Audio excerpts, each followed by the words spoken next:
So can you actually make a living day trading? Well, the short answer is yes, you can.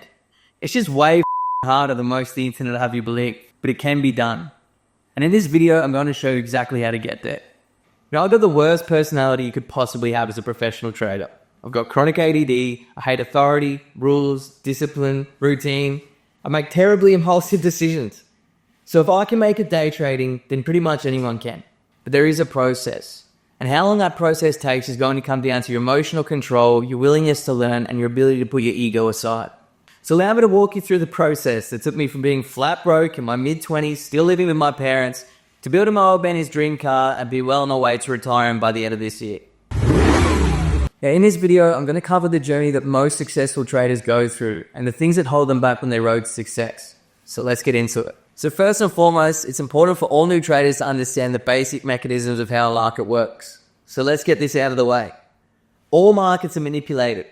In the most simple way possible, it all comes down to liquidity. Now, the first few years of my trading career was spent as a pattern trader, barely breaking even. And I get so pissed off when my patterns didn't play out. Head and shoulders, bull flags, rising wedges. Now, you can identify all the patterns you want, but if you're identifying these in the wrong place in the market, there's a good chance they're going to validate that pattern before curb stomping your trading account like American History X. So while patterns do work at times, you need to know when them times are. Because the big boys who control the markets don't give a shit about your patterns. A lot of the time they will validate a head and shoulders pattern or a rising wedge and then immediately stomp on retail traders who enter into the market. Now this is what's known as inducement. What they're doing is drawing retail traders into the market so they can use their bags as liquidity to fuel their own positions. You need to understand that institutions in control of the markets don't really care if a market goes up or if it goes down. Just whether or not they've got the liquidity to get their money in and out of the market. And that liquidity comes from us as retail traders. Now, the only reason we have access to the markets is so that smart money can intentionally create narratives to cause us to do dumb shit so that they have someone to sell their bags to.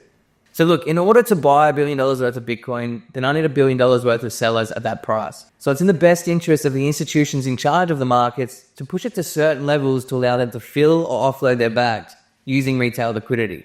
So look, you can either cry about it or you can learn what that manipulation looks like on a chart and in the news.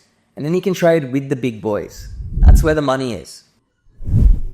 Now, I personally started as a crypto investor, which means I bought an asset I didn't understand, got in at the right time, thought I was a genius and trading was easy, and then gave it all back to the market.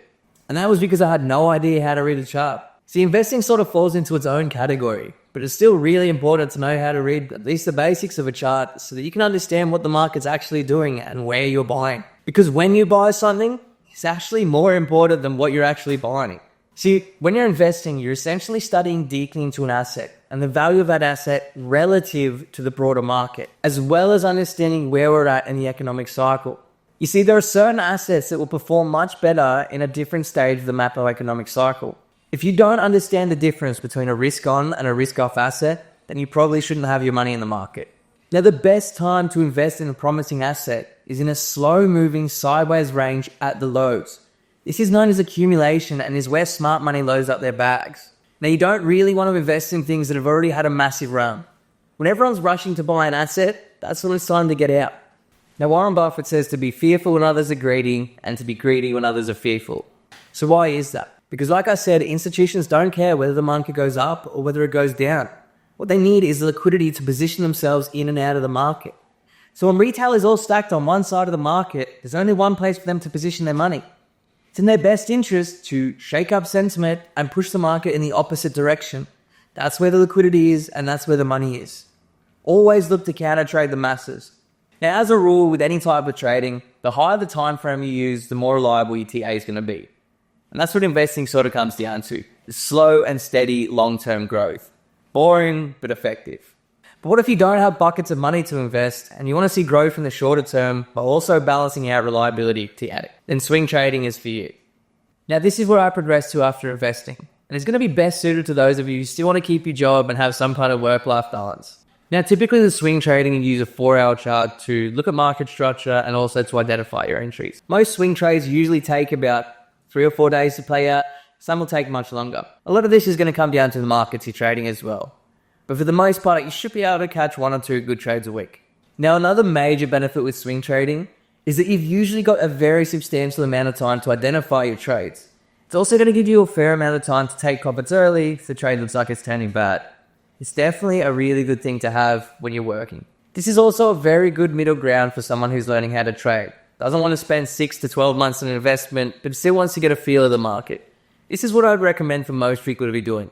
Now, my personal favorite, day trading. Day trading is a relentless pursuit for dopamine fiends that requires extreme focus and emotional control. You'll never find a strategy that wins every time. You need to get comfortable with losing, and you'll probably end up balding in your 30s. But once you nail it, you can make some serious money working 2 to 3 hours a day with your brain on autopilot doing something you love. Now, as a side note, if you ever see anyone talk about day trading without incorporating specific trading sessions, then you need to run far, far away. This is because high probability of trades occur when there is the most liquidity in the market, either during the London or the New York trading sessions. Now, if you're day trading these sessions, you can be in and out of the market within a matter of hours or even minutes with a healthy profit. And listen, to make money out of any trading system, you don't need to understand every single detail about the way the market works. You just need to get really good at identifying something that happens very often and being able to capitalize on it when it does. Then you just need the emotional fortitude to take that trade every single time it sets up, win or lose, knowing that over time you will eventually be a profitable trader. This brings us to our next point. If you can nail this, you will become a successful trader. Now listen, I could teach the same trading system to 100 people, and maybe 20 of those people would become profitable. So why is that? It all comes down to one thing: trading psychology. Now look, my giant ego struggled with this for years, because unless you're a psychopath, it's really easy to get pissed off about a losing trade, then try and revenge trade your capital and end up sinking it all back into the market chasing a win. It's just as easy to have a big win and then put your money back into the market expecting it to happen again, because you're trying to fill a dopamine void left by not seeing green numbers on your screen. Like Bruce Lee says, I fear not the man who has practiced 10,000 kicks once, but I fear the man who has practiced one kick 10,000 times. So this is why I recommend as a new trader to just get really, really good at getting comfortable with one single system. That way you can master that system and focus on your psychology. Once you've got that psychology down pat and you know what it's like to be comfortable winning and comfortable losing and slowly building your account, then you can move on to trading on a bigger scale. Now, the toughest part about learning how to trade is learning how to sit on your hands. There can be entire weeks that go by without a single trade. Patience is like a muscle, and if you strengthen that muscle, you will find success trading. Once I realized this one thing, it completely changed my trading. Different strategies work much better in some markets than others. Most traditional TA teaches you moving averages, patterns, support, resistance, and that style of trading works much better in a stock market than it will in Forex or crypto. Now, you always see people crying about manipulation in crypto. And yes, it is a very heavily manipulated market, just like Forex. But you can either cry about it and make justifications, or you can learn what that manipulation looks like on a chart and use it to your advantage. Institutions leave clues on the chart about where manipulation is likely to happen. Your best bet is to find a proven strategy that works on trading with the manipulation, applying it to a single asset class and then mastering it. You just need that one strategy to start with to get good at trading. Stick to that one strategy for at least a month. Collect data and build confidence in yourself as a trader. Trust me, less is more. Now look, you can backtest if you want, but it's just not the same as having skin in the game. You need to look at yourself and assess your emotional control while you're in a trade. You need to be able to see where you are going right and where you are going wrong. You're not going to be able to do that when you're backtesting. Now this brings me to my next point. Strategy hopping. Finding a system was a massive turning point for me in my career. And after years scrambling through the market, I finally knew exactly what I was looking for every time I opened my charts. I had a reliable expectancy rate of my profit, and I knew before I got to that computer exactly what I needed to see before I took a trade and pushed the buttons. Now, every fucking time you decide to change your strategy, you may as well just wipe your process and start all over again. Over the years, I've taught hundreds, if not thousands of people how to trade. And this is one of the main things that comes up over and over again. They think they need to know more things to make more money. But you don't. You really, really don't. Seriously, if you're time poor, do not try to learn every single piece of the puzzle. It's a deep rabbit hole, and I'm still learning every day after almost a decade. If you want to make money in the markets, just find your one thing Have a look around and find something that appeals to you. Find a single way to read the market and just focus on that one thing. Look, all you need is a single proven effective means of understanding price action that's going to allow for trades frequently enough for you to understand a subconscious probability of those trades playing out. Less is more in trading almost always. If you see someone with more than 3 indicators on their chart, then once again, run away. So what makes a good trading system? Well, every good trading system should have 2 things: points of interest and entry triggers. Points of interest are going to tell you the conditions where you should be looking to take trades from, and entry triggers are going to tell you when it's time to get into the trade and where to put your stop. For me personally, I like to look for signals on the 4-hour chart and entry triggers on the 5-minute chart. The reason this is so important is because it removes emotion from the equation. And then trading becomes an if X, then Y equals money over time scenario. The less you have to think about it, the better. Risk. Your risk needs to be predetermined before you take a trade. Now, I'm going to do another video about this because over the years, this has confused the out of every new trader I've tried to teach. Your risk needs to stay consistent for every single trade. Now, that doesn't mean you put the exact same amount of money in each trade. It means that if the trade stops you out, you will lose the same amount of money in each trade. You have a predetermined risk, an amount that you're willing to risk in every trade you take. Now, a tighter stop loss means you can put more money in the trade, but you will still lose the same amount if you get stopped out. And a lot of people ask where their stop loss should go. Your stop loss needs to go where the market needs to go to invalidate your idea. If you don't know where your stop loss should be, then you probably don't have a good idea on where the market's going, and you probably shouldn't be taking trades. Now, it doesn't matter how good you are at reading the market. One over-leveraged trade can wipe your account out entirely. This is why risk management is a complete non-negotiable. Now, look, if you don't understand this yet, then there's a good chance that you don't actually have a proper trading system and you're essentially gambling. Now, some of you might get pissed off hearing that, but I'm not here to make friends. I'm here to teach you how to trade. If you want sunshine and rainbows, go and listen to the teenagers demo trading in your Instagram reels. It's not what I'm here for.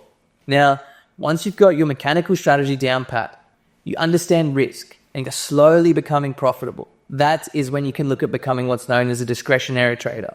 Now, this is going to allow for a lot more entries as well as increase the probability of your learned system playing out. And this is what I teach my guys. How to build a broad overview of the market using very simple strategies. That way you can identify where the best trades are going to set up in the market way before we get there. Now, this will take a little bit more time, but if you are genuinely passionate about trading, you're going to be drawn to understanding the mechanisms of how the market actually works. Now, once you get good enough at this, you'll be able to understand exactly why every one of your trades did or didn't play out, and you'll be able to grow exponentially from there. Trade journaling. If you want to take this seriously, then you need to be 100% accountable for your actions. Now, I never did homework at school, and journaling is for girls, but it's a really, really important aspect when it comes to trading. If you want to make money doing this, then you need to understand what you're doing right and what you're doing wrong. Look, like I said, I can give the same trading system to 100 people and maybe 20 of them will become profitable. There are profitable trading systems all over YouTube. So why is it that so many people fail? It's because trading is 20% knowledge and 80% psychology. Look, don't overlook this. Swallow your pride and develop an understanding of why you suck so that you can improve. Look, bonus points that you can find someone to bounce off of and hold you accountable. My trading improved tenfold when I found someone on my level that I could bounce my trades off of and hold me accountable from doing dumb shit. So the dude I trade with actually just managed to take an account from 1.5k to 100k in 3 weeks trading crypto using systems that we built for Forex. Look, having someone to bounce off of is really not us. It's going to stop you from doing dumb shit because you'll be forced to justify all of your trades. And finally, the best way to strengthen your growth is by doing what I'm doing now, which is teaching people. When you have to say these concepts out loud and show them to someone else, it's going to solidify them in your head. So look, find a trading buddy. There are heaps of communities out there. Show them your system, try and learn theirs, and trade together.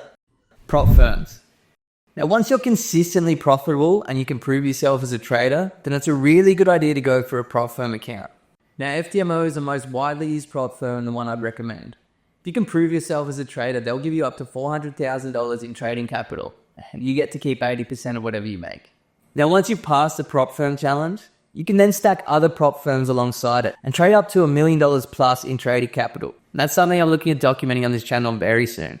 Now, the question I know that's at the forefront of every aspiring trader's mind, how long does it take to be profitable? And the answer is, it depends. Unfortunately for me, when I learned to trade, it wasn't really a popping thing. So most of the content I had access to were either books or boring old dudes whose videos had less inflection in their voice than Google Maps. But things are way more accessible now, and you can hit the ground running a lot faster with access to much better resources. And while some people are complete savants who manage to figure things out very, very quickly, for others it'll take a little bit more time. But once again, it's all just going to come down to your emotional control, your willingness to learn, and your capacity to put your ego aside. All in all, I think if you found the right people to trade with, then you could easily become profitable within a time frame of 6 months. I've dropped a PDF in the description explaining the exact systems that I use to teach my guys how to trade. So for those of you familiar with ICT, I've spent years culling a lot of unnecessary bullshit, simplifying concepts, and putting them into a process that's actually very easy to understand. The goal here is to keep things simple, effective, and digestible. Look, trading doesn't have to be complicated, and it doesn't have to be boring. If you're looking for some refreshing honesty in a space full of bullshit, then drop me a like and subscribe. Take care.